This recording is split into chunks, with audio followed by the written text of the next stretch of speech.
તો ધાબામાં જઈને કોણ કોણ મારી જેમ સેવ ટમેટાના શાકના પરોઠા ખાય?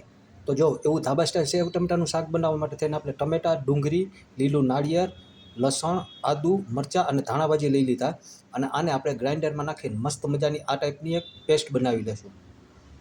આ આપણી ગ્રેવી માટેનો સામાન થઈ ગયો છે તૈયાર. તો હવે એક કડાઈની અંદર આપણે તેલ ગરમ કરી લઈશું. તેલ થઈ જાય એટલે એમાં નાખી દઈશું રાઈ, હિંગ અને નાખશું જીરું. અને હવે આ જીરું ફૂટી જાય ને એના પછી આપણે એમાં નાખી દઈશું આપણી બનાવેલી ગ્રેવી. ગ્રેવી નાખવામાં ધ્યાન રાખવું, તેલ ઉઠશે ગરમ હશે એટલે. એના પછી ગ્રેવીને આપણે એક બોઇલ આવે ત્યાં સુધી પાકવા દેશું. એના પછી એમાં નાખી દઈશું આપણે હળદર,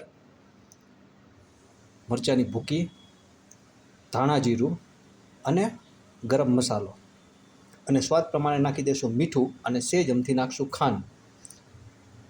અને પછી એક આવો ઉબાલ આવે ને એટલે એમાં નાખી દઈશું આપણે આપણા કાપેલા ટમેટાં અને એને થોડી વાર માટે થઈને ચડવા દઈશું જ્યાં સુધી ટમેટાં 75% કૂક ન થઈ જાય. તો જો આપણું ધાબા સ્ટાઇલ સેવ ટમેટાનું શાક તૈયાર થઈ ગયું છે અને સેવ આપણે જમવા બેસશું ત્યારે ઉપરથી નાખશું એટલે શું પોચી ન પડે. તો હાલો બધાય સેવ ટમેટાનું શાક અને પરોઠા ખાવા માટે થઈને. વિડીયો ગમે તો લાઇક, શેર અને સબસ્ક્રાઈબ કરજો.